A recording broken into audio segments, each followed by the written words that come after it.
why do I need this addendum? For all practical intents and purposes, and I know this is shocking and hard to believe, but the lender, who's an obnoxious little turd, basically has now spent the better part of a month doing absolutely nothing.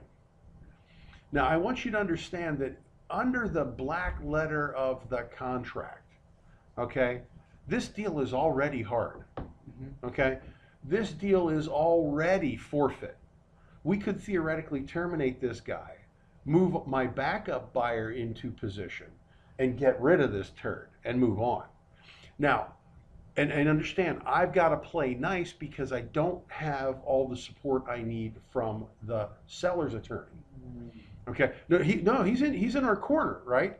But he's a little bit cautious, and he says to me, he says, listen, yeah, I agree with you that, you know, technically this, and this, but we haven't been able to get the approval from the association. They've been jerking us around. Yeah, so we've got to wait till we have the approval. Once we get those guys on board, then we've got all our ducks handled. Then we could really, you know, move forward, you know, in an aggressive manner. He says, but until we have all of our ducks in a row, we need to play nice. Now, the other thing I suggested to him is that I like to do, when I'm dealing with a case like this, what's called a pass-through deposit. A pass-through deposit basically says that when they sign the addendum, or when they sign the contract, the deposit tendered or to be tendered is immediately passed through directly to the seller. The escrow agent is ordered to write a check from the escrow account to the seller directly. Now, a couple of things I want you to think about here are, what's the net effect of the buyer's money going hard? Okay? They're now kind of behind a rock, right? What happens when the money goes hard and goes to the seller directly? What's the likelihood of them ever seeing it again? Do you think they get real attentive then? Do you give a time period? Do I give a time period for what? No. That's immediate. Immediate? Yeah, immediately. So if this addendum were signed with a pass-through deposit, as soon as they sign the addendum, I would give the addendum directly to the title company with the instructions that here goes the money, pass it through. Now, again, the only reason why I'm not pushing that agenda item is the seller's attorney wants to play nice until we have our final ducks in a row. Well, I think if you have an association that has to be approved, that means the buyer is not responsible when the association refuses to play there. Sometimes they delay. Well, yes or no, but his thought process is that we have to deliver to the buyer this approval letter and waiver, and we haven't gotten that yet. So we need to play nice for a little bit longer, and then, if needs be, we can get a little bit more aggressive. Now, here's what I'm doing. I'm putting in the seller, and the seller's an entity. The other thing I want to make note of is, guys, one of the things I always make a habit of, for example, in this case, I'm going to change the font here to bold, because I want this to be I want it to stand out, what it is. So this is also going to be our second addendum to this contract. So I'm going to put that in as well. So the seller in this particular case is Edge Manufacturing, and the buyer is C&P Capital LLC. So let's put that in right here. Notice I'm getting rid of the lines.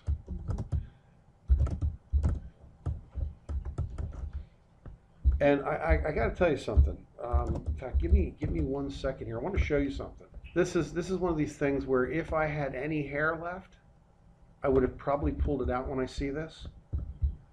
Let me show you something real quick. You don't need your glasses? No, because it's really big on my screen. See if I have it right here. You hadn't your hair. Yeah, I know. Oh yeah, drum roll please. Hopefully this thing's gonna open. Yeah, there you go. Here it comes. First off, look at this first addendum to this contract. Notice the line under the 4. Mm. What that tells me is somebody was pretty much too lazy to do their job right. Hang on a second. Let me see if I can get the second one. The second one, God love him, you know, he's a great guy, but the second addendum is like laughable. That's how bad it is. Look at this. See these lines? Yes, that's annoying. That drives me absolutely insane. Yeah, me too. Okay, the other thing is, check this out. There's the legal description. What's missing? Oh, The folio number, yeah, right? yeah. Now, you don't necessarily need that in there, but if you're going to put it in, put it all in. Or don't put it in at all, right? But this is the one that just drives me insane. Take the lines out, right? No, I agree. It looks sloppy. Sloppy. It's really, Laziness, it's, that's well, what it's called. well, in real estate, Unprofessional. it's called culpable negligence, which is a code word for what? Stupidity or laziness. Let's go over here. We're going to be dealing with 20681 Johnson Street. Put that right in here. And again, I only put these in here as space savers so you know to put something in there, right? Not as something to use.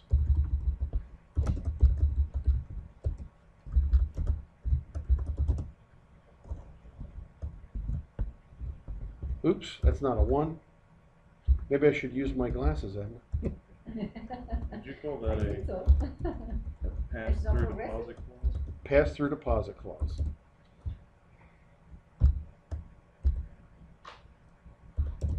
The other thing is, when you abbreviate Florida, there's a period that goes at the end of the Florida. Yeah, it's FL period, not FL.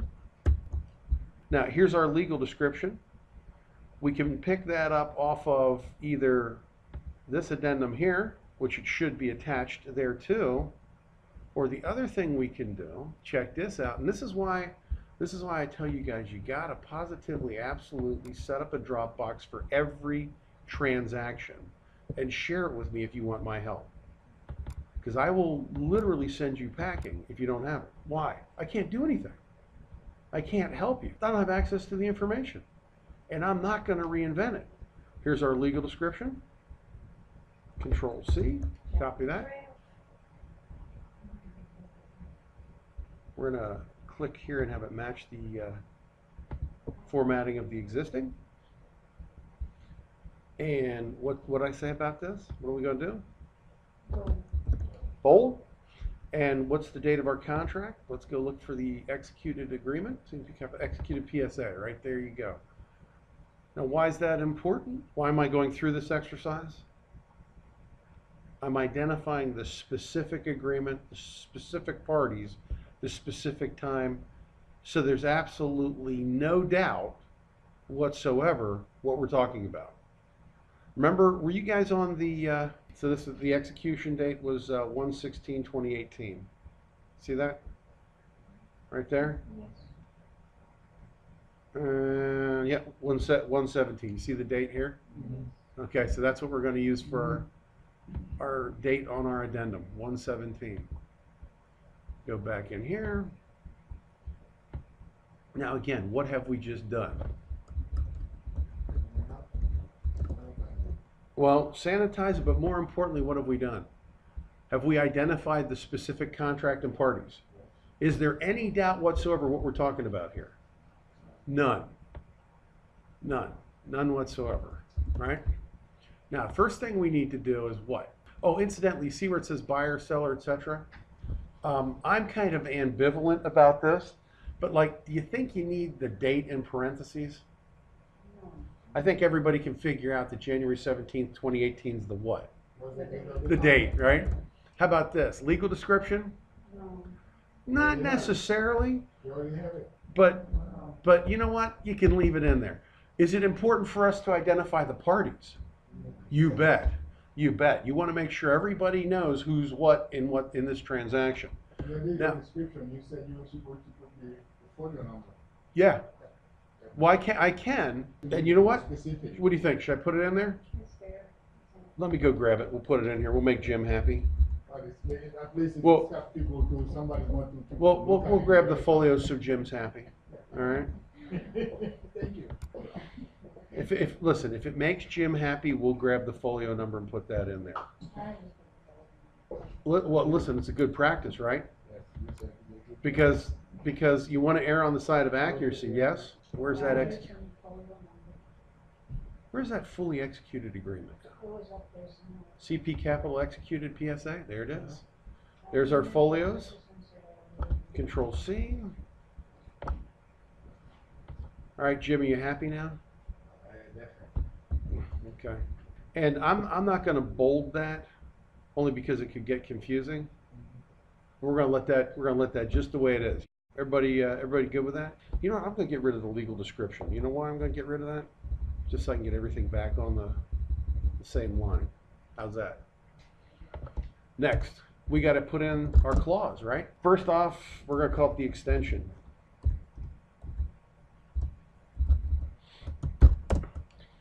And what we're going to put in here is the buyer, and in this case I'm capitalizing, and seller hereby agree to extend the closing date as set forth in the original purchase and sales agreement, right? All right, it's Spanish. And subsequent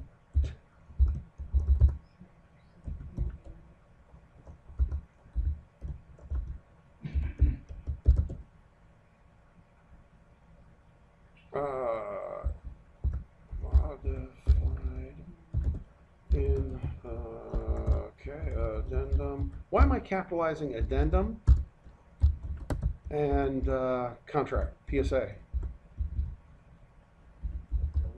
Addendum, ED what?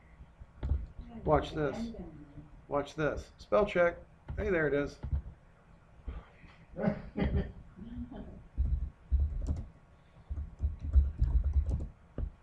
And what did we have in our original addendum here?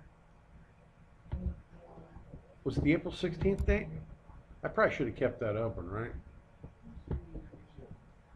Let's go back in there and take a quick look at that. Again, if Fabiana hadn't kept this for me, April 16th, I'd be doing what? Fishing, right? Screaming? I never scream.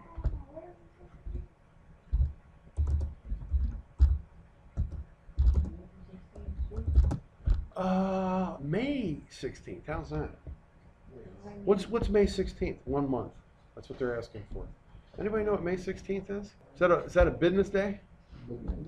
Business? Okay, then that works, right? Okay, so that's number one. We're extending the contract, okay? Now, guys, here's the deal. You're probably saying to yourself, how can he whip that thing up? Well, how many of these do you think I've written over the last 35 years? And listen, I got to tell you something. If you have an attorney prepare this, they're going to do either the same thing I'm going to do, and I'm not saying we're practicing law here, or they're going to do what I'm going to tell you to do next. If you're in doubt and need a clause, in my office I have 2 3-ring binders, each of which are 3 inches thick, each of which cost me a couple $100 a piece. And guess where I bought them? Westlaw. Guess what they are? Real estate clause books. Guess where your attorney gets the real estate clauses? From the Westlaw real estate clause book. In fact, guess where my attorney got half of his clauses? Yeah, he come in and go, hey, you know what, can I borrow your book a second? Sure. Okay. Why? So they don't have to rewrite it. The other thing is, depending on who writes it or how they write it, you're going to have different opinions of whether it's legally sufficient or not. Okay? So what I'm going to do is I'm going to put it together. I'm going to ship it off to Steve, the attorney, for his blessing. Okay, and then whose addendum does it become? His addendum, yes? If he reviews and approves it, basically all I am is what? The typist, right? Now, I'm not going to be the typist, all right? Let's see here. What am I going to call this? Additional deposits? And actually should be all caps. Heading. It indicates that it's a heading. But anyway, you send it to the lawyer to sign? Oh yeah, no. He told me to do it. I'm going to do it and send it over to him to get his blessing on it. Okay? That way I avoid any of the discussion as to whether or not I practice law when not being properly licensed to do so. Okay? That's why I'm doing it this way. Okay? So additional deposits. The buyer. You can, but there's some people that question that. The buyer as an inducement to the seller. Okay, now here's something I want you to pay attention to. To enter into this extension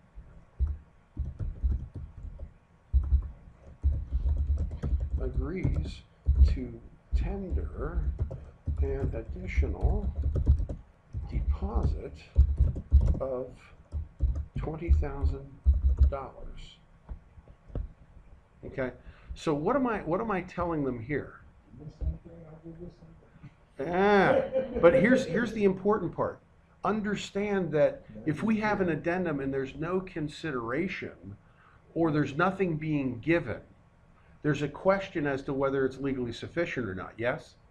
So what I'm saying is, in consideration for the seller agreeing to do this, the buyer's putting more skin in the game. So the buyer the buyer, comma, as an inducement to the seller, comma, to enter into this extension agrees to tender an initial deposit, or I should say comma, let's say further, I think it's semicolon, the buyer agrees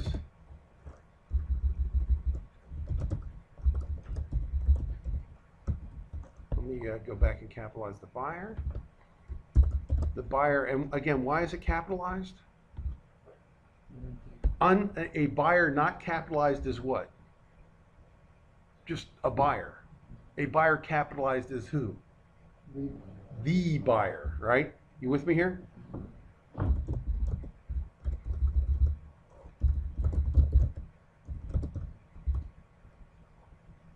Okay.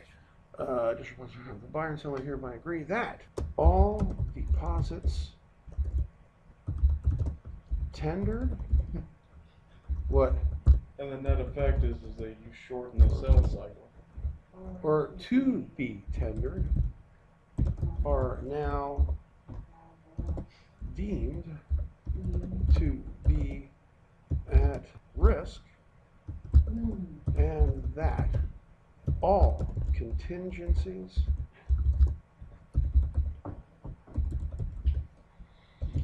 set forth in the purchase and sales agreement are deemed waived, and the transaction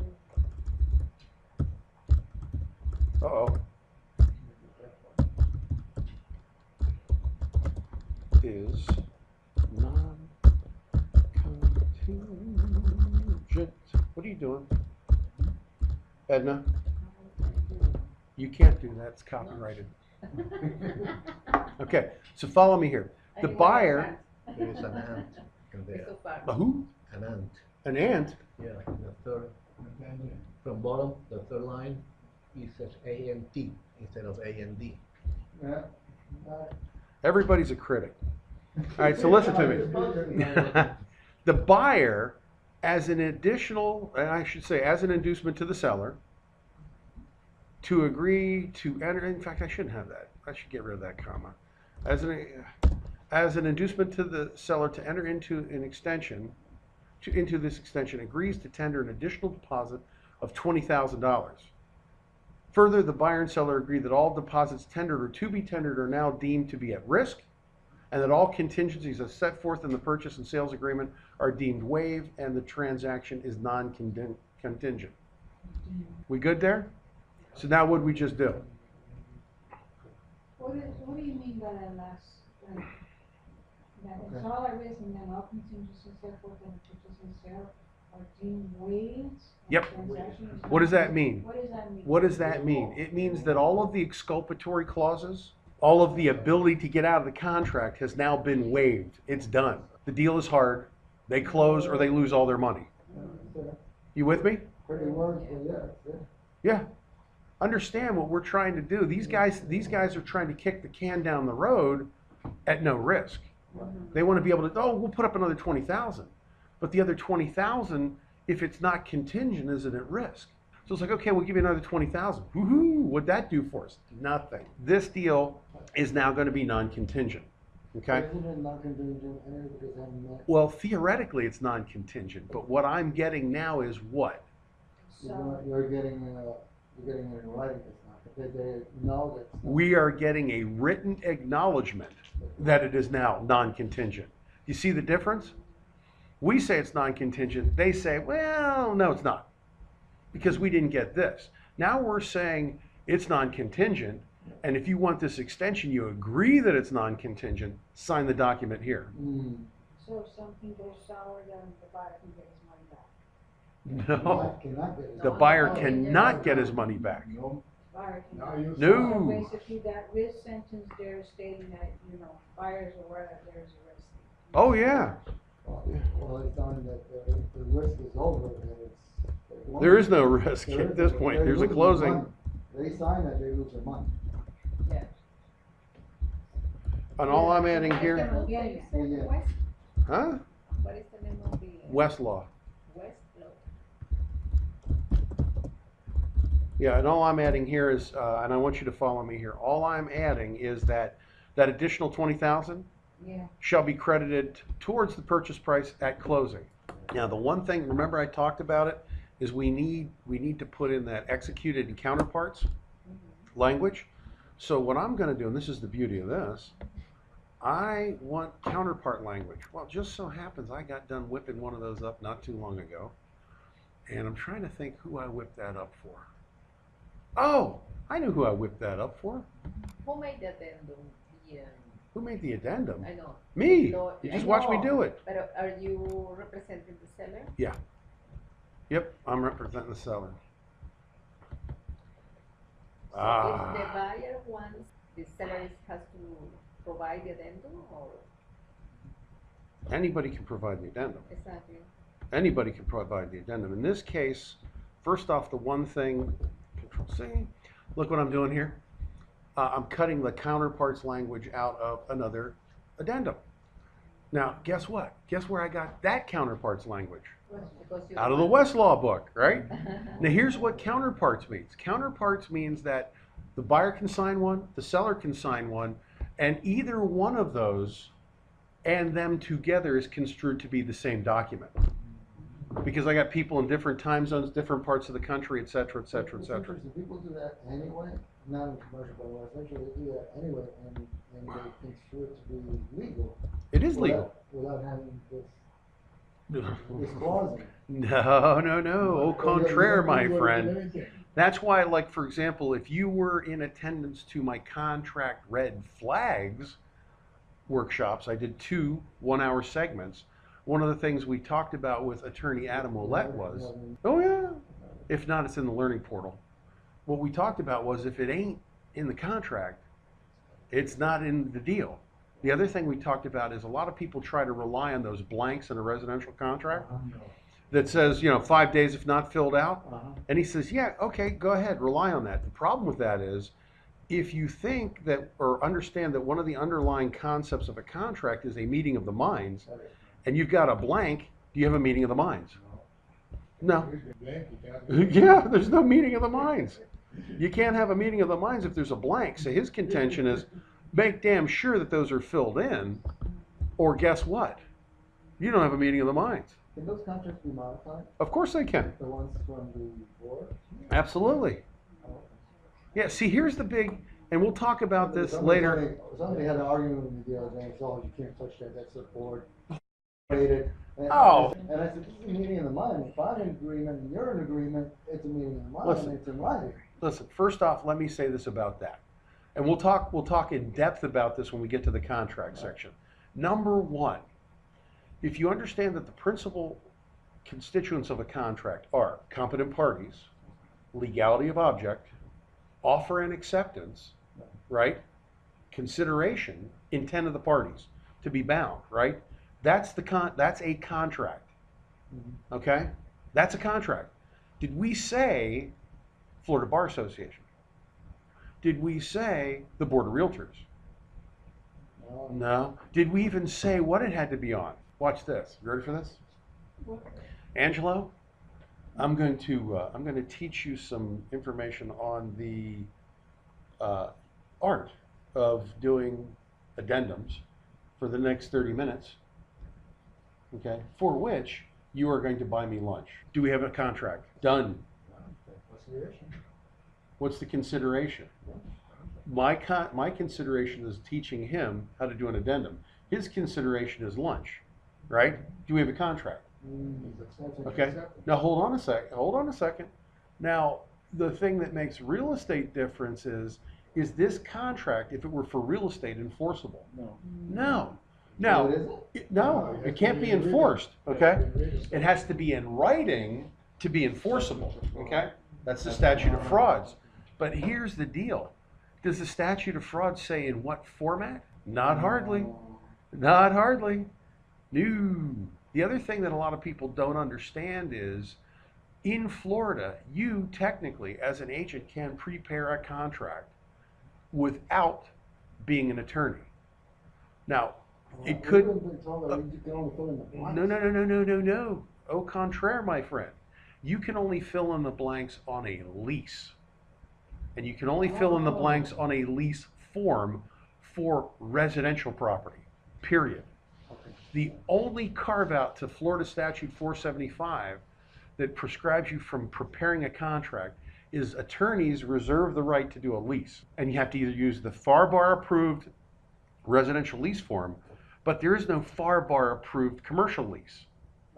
Okay? Now, having said that, the landlord can prepare the lease, the tenant can prepare the lease, the attorneys for either party can prepare the lease. You can prepare an LOI or a memorandum. That's it.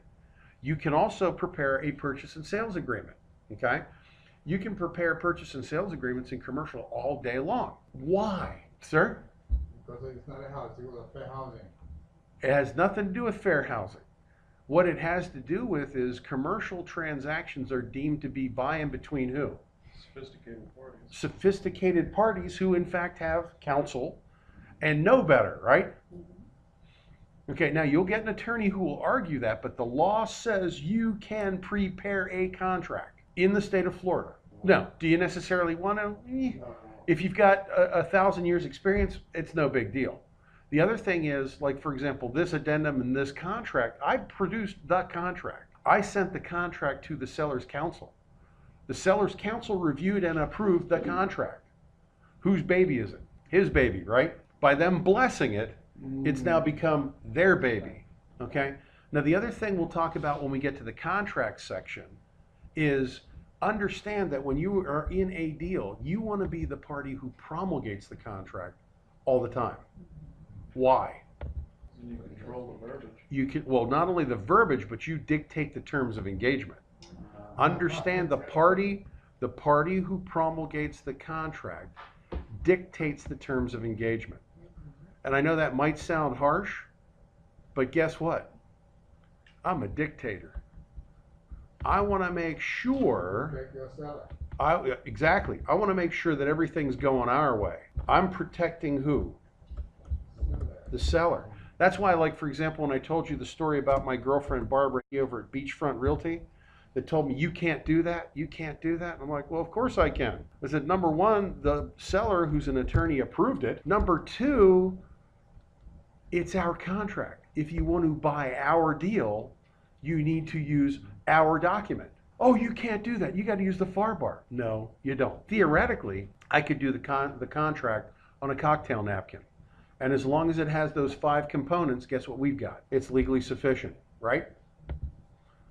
I am now going to share this. What are the, again, the main What is the counterpart? points mean? that they have to have a contract? I'll do that when we get to the contract section, when we're doing contracts. The counterpart section means that I can produce this in counterparts or different copies. And each different copy, if you sign it, he signs it, is the same copy. So what we do literally is we merge the document. So 1 copy, 2 copies, doesn't matter. If it's signed by 8 different people on 8 different documents, that 8 separate documents constitutes one and the same document. So that's why somebody says, well, it's not a contract because the buyer didn't sign it. Well, no, the buyer signed the counterpart. So yeah, it's a contract. It's a contract because the buyer signed one, the seller signed one. But unlike what Dave just said, and I'm not taking pot shots at Dave here, I would not rely on, well, you know, the real estate precedent is, you know, if you sign one and they sign one, well, that's the same thing. No. I would make sure that it had counterpart language in it. Oh, I like that. Okay. I like that. Because now they acknowledge Yes. that they're signing it. I'm going to send this to my guys. Where you can ask for more money on the extension. The other was selling a property that I own, and the buyer wanted an extension. Well, I gave him a free extension. You're nuts. Well, What's wrong with you, Dave? You don't know what you don't know. Well, let me tell you one of my favorite stories of all time. I'm gonna. Do you guys want a copy of this? Yeah. Okay. Here's what I'm gonna do. You just read it. How about if I? How about? Wrote it. I just read it. I read a lot of stuff in my lifetime. How about this? How about if I have her print us up a copy? That work for you? Again, understand my mission here is not to make you lawyers. It's not to make you. No, but to understand. Yeah, but like for example, in your deal, I got to tell you something. I had a $11.3 million transaction, and the buyer throughout the transaction was to have performed by putting somebody in the management office and having them do the books and records and all that stuff. And they did not. And they kept telling me, I kept calling them up. Remember the chronology letter that we talked about? We're going to go over that again, but I kept calling them up and saying, hey, your person isn't at the management office reviewing the books and records. Why not? The person is not at the management office. Why not? And the guy keeps telling me, well, we're preparing for litigation. We're preparing for litigation. I'm like, what litigation? Well, because we don't have the books and records. The contract says you have unfettered access to the books and records from 9 to 5, Monday through Friday, at the management office. You need to get into the management office and review the books and records. Otherwise, you are in default. He's like, well, we're preparing for litigation. We're preparing for litigation. And I'm like, dude, what are you litigating? There's nothing to litigate yet. And they kept going on with this litigation thing. And I said, listen, you need to get over there and get this done, you know? And they're like, yeah, no, we're getting ready for litigation. Well, push comes to shove. And they're now all sitting around the table in my conference room, and they're saying, well, they want an extension for 30 days because they really didn't get started like they were supposed to. And I had the seller sitting there, and I said, well, here's the news flash. We're not giving you one. In fact, we're not giving you an extension, and we're filing a claim for your $250,000 deposit. We're also going to terminate the contract and move our buyer number 2 into place. So not only are you losing your deposit, but you're losing the deal. And the guy's like, you can't do that. You can't do that. I said, you haven't performed in accordance with the contract yet. And your due diligence is over, okay? Your due diligence is over, and you haven't performed in accordance with the contract yet. The only thing you guys did was tender a deposit. And they try to give us reasons why doesn't apply to them, you know, blah, blah, blah, blah, blah, blah, blah, blah, blah. And I'm like, no, you don't understand. You know, we have the right to terminate pursuant to the terms and conditions of the contract. Well, he gets his attorney on the phone, and he's going to argue with me. I said, let me ask you this. What's paragraph, 3 say? He's like, well, paragraph 3 says da, da, da, da, da, da, da, da. I said, well, your client hasn't done that yet. And we'll talk about this in my contract later on. I said, if your client hasn't done it and hasn't noticed us in accordance with the contract, of their objections, what happens to that exculpatory clause? And he goes, well, it's waived. I said, okay, the contract was executed on the 3rd. This is the following month on the 15th. When was that to have been performed? Well, the 13th of last month. I said, yeah, that's correct. They did not notice us. They didn't ask for an extension. So what happened at? He goes, well, according to this contract, it's waived. I said, that's right. Yeah. I said, what about this? And he goes, well, that's waived. I said, the only thing your client has done is tendered a deposit and threatened us with litigation. Well, exactly. So he goes, well, what do you guys want to do? I said, well, look, we'll extend the contract, but we're going to extend the contract. You ready for this, Dave?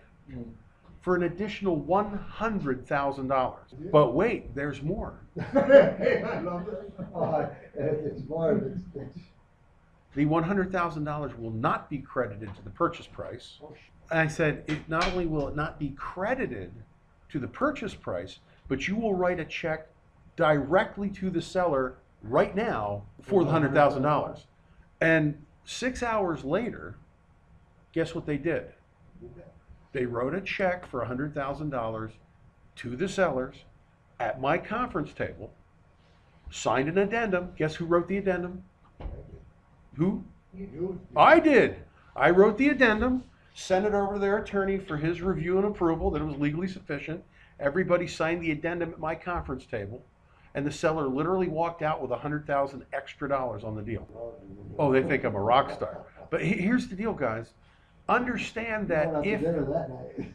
no, believe it or not, that's another one of those. You'll find out all of my stories have like 5 parts to them. That was one of those stories. We love you. In fact, when we're back in town, we're going to take you to dinner. That was 2007. So I've been to dinner many times since then, but not with them. My advice: when somebody promises you something, get it now. Get it right now. Anyhow, here's the point. These guys wanted the deal. They wrote a check directly to the seller for $100,000 to stay in the deal. Now do the math. The difference is if they don't write the check, they know their goose is cooked. They're done.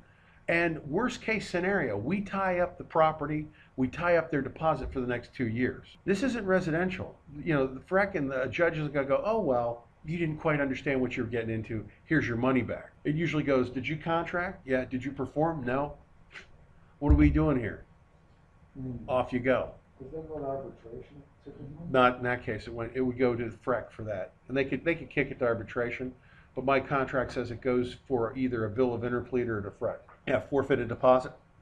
But here's the takeaway from this. Okay. Again, I want you to understand. I had a strong seller and a strong attorney in the deal, and they hadn't performed. Your problem is when you have kind of a weak sister for a seller or a weak sister for an attorney, then you're going to have a real difficult time doing that. Now, invariably, there's going to be somebody on the other side who says, well, you know what? We'll just file a lis pendens against your property. Okay. So that means we can't sell our property until we resolve the issue, right? But if you haven't performed in accordance with the contract and you forfeited your deposit, and you file a lien against my property, here's what I do next. I file a suit called a slander of title lawsuit. Anyhow, so you see where I'm going with this whole thing? The other thing is I just sent it to the attorneys for the parties. Let me make sure they got it. And now the attorney for the seller should have it reviewed, etc. Right? We get it executed in counterparts. So, but you said when they put the list pending, you do a lawsuit, a counter lawsuit, a lawsuit to. Well, no. What they would do is they'd file a lis They put a pendens, list pending on the property. which basically slanders the title. And what that means is it prevents us from being able to convey our property because there's a notice of pending lawsuits. Okay. However, if they file that lawsuit, that lis pendens, and that lis pendens turns out to be, let's say, how do you put this correctly? Unenforceable or unsupported because the court doesn't find for them. Now they've slandered my title. They've precluded me from selling my property. And they're Right. liable for damages. And they're liable for damages. Oh yeah, man, the hits just keep on coming. So yeah, that's the deal there. Oh yeah. But understand, you know, again, can this get really convoluted? You bet. You know, the best course of action, if you can do it, is to just, you know, call it quits, right? And move on. And that's what we did in another transaction recently with Lorena. Basically, we said, hey, you know, we'll let you go. We'll release your deposit. Here it is, you know? You're really nice. Or you wanted to get the property sold. We want to get the property sold. Oh yeah, we want to get the property sold. You know what? Let's take a real quick, like, 5-minute break and resume the festivities.